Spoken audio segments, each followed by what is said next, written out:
There's always these little things that are missing in our society, and Family Promise fills one of those big gaps. Taking people that are homeless, they don't want to go separately into a house for 4 months and get rehab.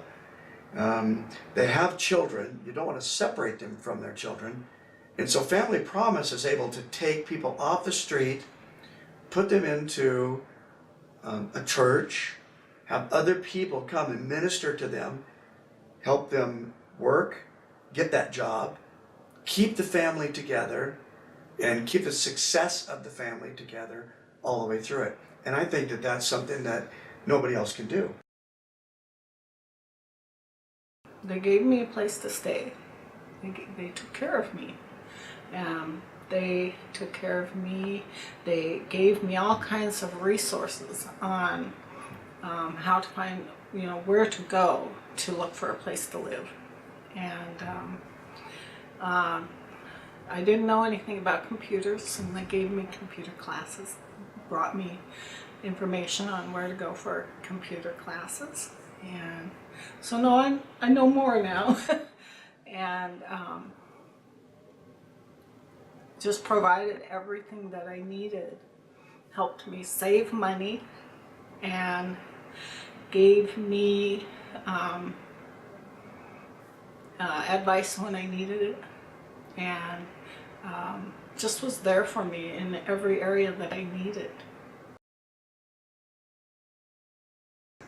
Yeah, I think the impact that it has on guests is dramatic, but the impact that Family Promise has on host congregations is just as important.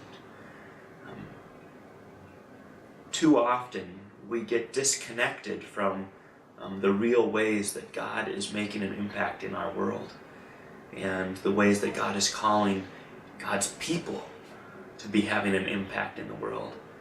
And this is a way that we see that impact immediately and tangibly, and it fuels a congregation to be engaged in the world in those ways that are less tangible, where the payoff isn't as immediate.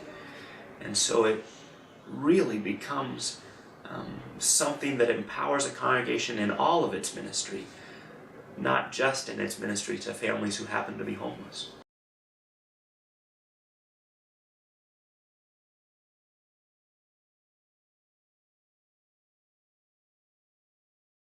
I think Jesus would smile and be thrilled that instead of a church sitting there empty, it's housing people who need a place to stay, especially people with children.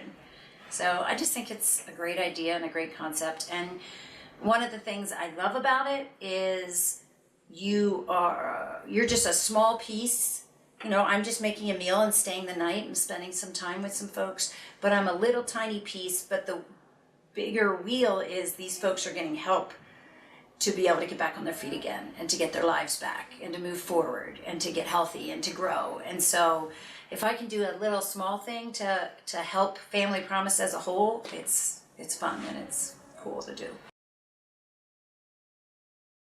Going to host a family, you get to have dinner with them, and it's really fun because you get to meet new friends and be able to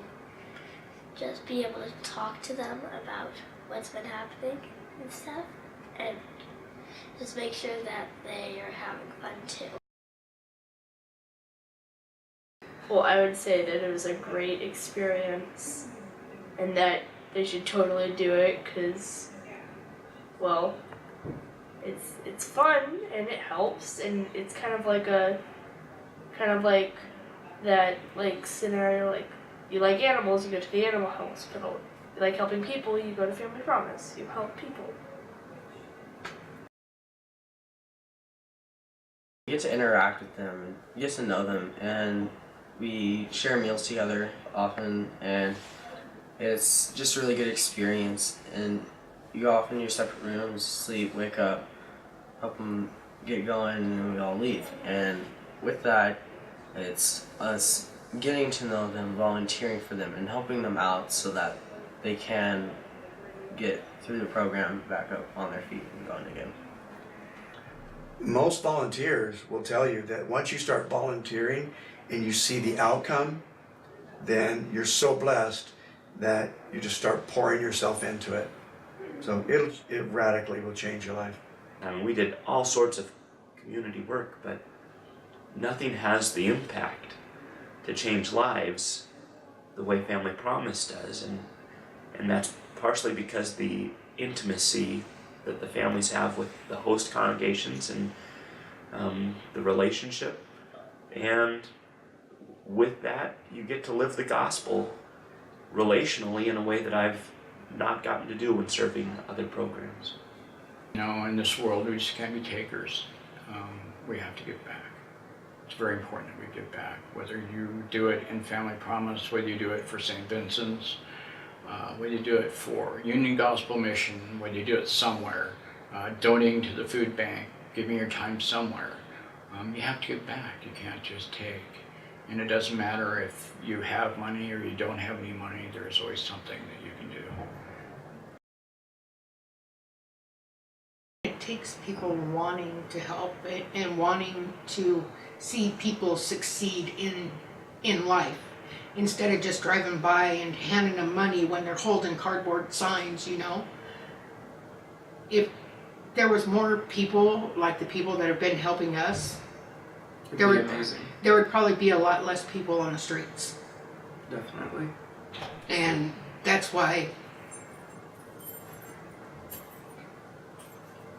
I think this program daily, because I wouldn't be where I'm at today, because people actually gave me a chance where I've never been given a chance before. It's hard to know that there are families out there, kids, you know, not having what they need to be able to live, or, you know, and even knowing that there's parents out there, because I can relate being a mom, not able to provide for those kids. So if they're able to help provide at this time of their life where they're really struggling, it's amazing what could happen in the future, and they can come back and say, wow, that was me. You know, thank you for your support, your love, your prayers. You know, all of that makes a huge difference in a family, in a person, knowing that there's somebody out there that really cares. And that's really what we want to be able to convey. That, you know, the hearts of the people, that they see, you know what, that could be me.